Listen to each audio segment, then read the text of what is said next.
သူတွေနဲ့ Zoom meeting အသုံးမပြုတတ်သေးတဲ့သူတွေအတွက် Zoom meeting ကိုစပြီးတော့အသုံးပြုမဲ့သူတွေနဲ့ online class တက်မဲ့သူတွေအတွက် screen share အကြောင်းကို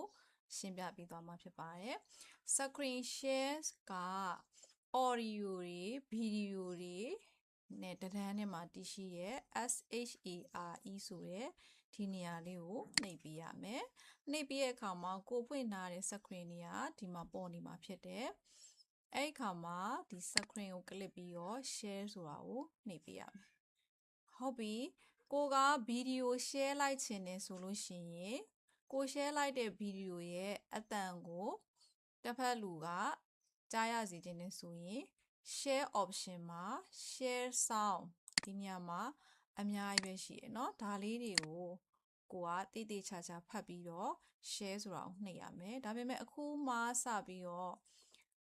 share မဲ့အသုံးပြုမဲ့သူတွေအတွက်ကကြတော့ဒီ screen ကိုနှိပ်ပြီးတော့ share ဆိုတာလေးကိုနှိပ်လိုက်ရုံပဲ share ဆိုတာကိုနှိပ်ပြီးသွားတဲ့အခါမှာ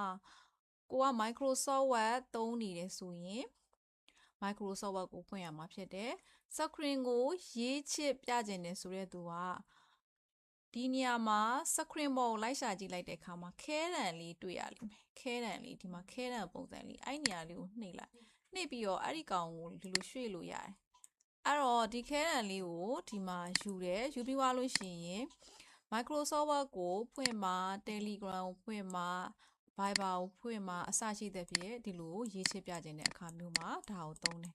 ရေးချစ်ပြပြီးသွားပြီဆိုရင်ဒါကိုပြန်ပြီးတော့မှ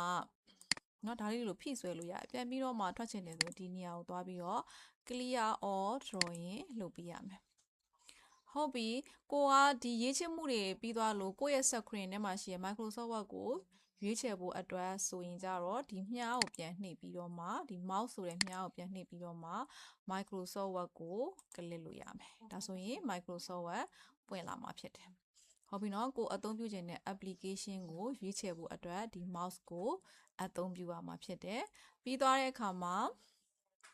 ပြန်လည်ပြီးတော့ရေးချစ်ပြခြင်းနဲ့ဆိုရင်ခဲတံလေးကိုယူရမယ်ဒါကဒီနေရာလေးကိုရေးချစ်ပြတာပြန်ထွက်ချင်ဒါလေးကိုနှိပ်ပြီးတော့ clear all drawing လုပ်ရ share တာကိုရက်လိုက်ခြင်းနဲ့ဆိုရင်ဒီနေရာမှာရှိရဲ့အစိမ့်တန်းလေးကကိုယ့်ရဲ့အပေါ်ဖြစ်ခြင်းလည်းဖြစ်မယ်အောက်ဖက်ဖြစ်ခြင်းလည်းဖြစ်မယ်အဲ့ဒီမှာ stop share ဆိုတဲ့နေရာလေးကိုနှိပ်ပြရတာဖြစ်တယ်အဲ့လို stop share ဆိုတာနှိပ်လိုက်တော့မှကိုယ့်ရဲ့ဒီ Zoom meeting ကိုပြန်ရောက်လာမှာဖြစ်တယ်အဲ့တော့ကိုယ့်ရဲ့ရုပ်လေးကိုဖျောက်ချင်တယ်ဆိုတဲ့သူကဗီဒီယိုမှာအမှန်ချစ်လေးကိုဒီလိုမျိုးလေးပေါ့နော်ဒီလိုလုပ်ပြရမယ် audio ကိုဒီလိုမျိုးလုပ်ပြရမယ်ဟုတ်ပြီနောက်ထပ်တစ်ခုကကြတော့ဒီနေရာမှာ Zoom meeting ထဲမှာလူဘယ်နှယောက်ရှိနေလဲလို့သိချင်ရင်ဒီနေရာမှာရှိရဲ့ participant ဆိုတဲ့နေရာလေးမှာကြည့်လို့ရတယ်ဒီနေရာမှာအခု1ပဲရှိရပေါ့နော်အဲ့ဒီမှာကိုက copy link ယူလိုက်လို့ရတယ်အခြားဝင်လာစေခြင်းတဲ့လူကိုဒီနေရာလေးမှာ copy ယူပြီးတော့ Viber ကနေ link ချပေးလို့ရတယ်နောက်တစ်ခုကဒီ meeting ထဲမှာရှိတဲ့လူတွေ chat လုပ်ချင်တယ်ဆိုလို့ရှိရင်ဒီနေရာလေးကိုဝင်ရမယ်ဒီမှာစာရိုက်လို့ရတယ်ပေါ့နော်ဒါက Zoom meeting စပြီးတော့အသုံးပြုမဲ့သူတွေအတွက် part 2 file လေးဖြစ်ပါတယ် part 1 file လေးအရှိမတင်ထားပေးတယ်ဒါက part 2 ဖြစ်ပါတယ်ဟုတ်ပြီအဲ့ဒီမှာကိုကဒီမှာဆို reaction လေးရှိရပေါ့နော် reaction လေးရွေးလို့ရတယ်ကိုကစာမေးခြင်းရင် hand sign လေးလုပ်ပါဆိုရင်ဒီနေရာလေးကိုနှိပ်ပြီးတော့ကိုက hand sign လေးလုပ်ပြရမယ်ကိုကအသေးပေးခြင်းဒါပဲဖြစ်ဖြစ်ဒီမှာကိုပေးခြင်းတဲ့ sign လေးတွေကိုဒီနေရာမှာရွေးလို့ရတယ်ဒီမှာဆိုရင်ဒီမှာ hand sign လေးပေါ်ပါတယ်เนาะအဲ့လိုမျိုးဒီအသေးလေးကိုနှိပ်လိုက်ပြီးတော့ဒီနေရာမှာပြန်ဖြောက်လို့ရတယ်ကိုကမှားနှိပ်မိရဆိုရဲသူကလည်းအဲ့လိုမျိုးပဲရွေးပြီးတော့အဲ့နေရာကနေပဲပြန်ဖြောက်ပေးရမှာဖြစ်တယ်